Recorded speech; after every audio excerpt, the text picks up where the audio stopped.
السلام علیکم ورحمۃ اللہ۔ رمضان المبارک کا دوسرا عشرہ شروع ہو چکا ہے اور آج سے ہم نے اس دعا کا اہتمام ضرور کرنا ہے۔ دوسرے عشرے کی یہ خاص دعا ہے جو میں آپ لوگوں کو بتانے جا رہا ہوں۔ اب ان 10 دنوں میں ہم نے اس دعا کا ضرور اہتمام کرنا ہے، ہر وقت یہ دعا کرنی ہے اور اللہ سے یہ دعا مانگنی ہے، اپنی دعاؤں میں اس کو ضرور شامل کرنا ہے۔ اس دعا کو، یہ خاص دعا ہے جو میں آپ لوگوں کو بتانے جا رہا ہوں، اور یہ جو دوسرا عشرہ ہے، یعنی پہلے 10 دن گزر گئے، یہ پہلا عشرہ تھا، اب یہ دوسرا عشرہ شروع ہوا، یہ دوسرے 10 دن ہے، پھر تیسرا عشرہ ہوگا۔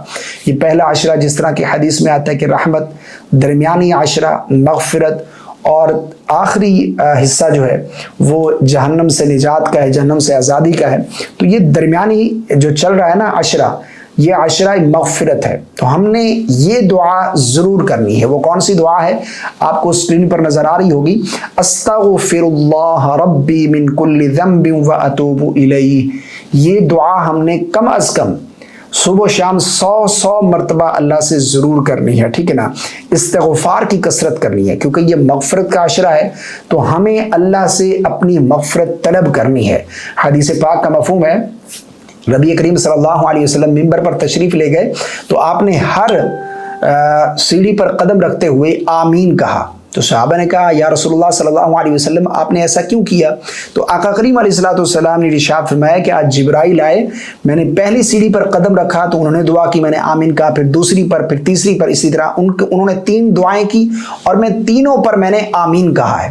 انہوں نے سے فرمایا کہ وہ شخص یا رسول اللہ ہلاک ہو جو رمضان پائے اور اللہ سے اپنی بخشش نہ کروائے، ایسا شخص ہلاک ہو جائے۔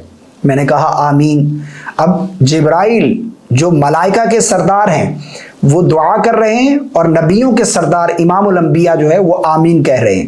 اس کے بعد آپ نے دعا کی یا رسول اللہ جو شخص والدین میں سے ایک کو یا دونوں کو پائے اور اپنے لیے جنت جو ہے وہ حاصل نہ کرے، یعنی ان کی خدمت کر کے، یا اللہ ایسا شخص بھی ہلاک ہو۔ آپ نے کہا آمین۔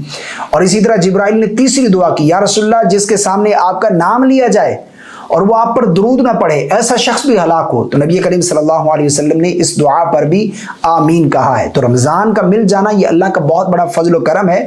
ہم نے ان 10 دنوں میں، یہ جو دوسرا عشرہ چل رہا ہے، اس میں اللہ سے مغفرت ضرور طلب کرنی ہے۔ کثرت کے ساتھ اپنے گناہوں پر استغفار کریں، استغفار کی جتنی ہو سکے کثرت کریں۔ اچھا، بعض لوگ یہ سوال کرتے ہیں کہ استغفار پڑھیں یا استغفار پڑھیں۔ یاد رکھیے گا، نہ استغفار ہے نہ استغفار ہے۔ صحیح کیا ہے کلمہ؟ استغفر اللہ، استغفر اللہ، استغفر اللہ، یا پھر استغفر اللہ الذی لا الہ الا هو الحی القیوم واتوب الیہ، استغفر اللہ ربی من کل ذنب واتوب الیہ۔ تو یہ آپ پڑھ سکتے ہیں، ٹھیک ہے نا؟ تو آپ نے ان 10 دنوں میں اس دعا کا ضرور اہتمام کرنا ہے۔ اللہ ہم سب کو عمل کی توفیق عطا فرمائے اور اللہ ہم سب کو اس رمضان کی برکات نصیب فرمائے، اور اللہ ہم سب کی بخشش و مغفرت فرمائے۔ ہمیں ایک دوسروں کو دعاؤں میں ضرور یاد رکھنا چاہیے۔ السلام علیکم ورحمۃ اللہ۔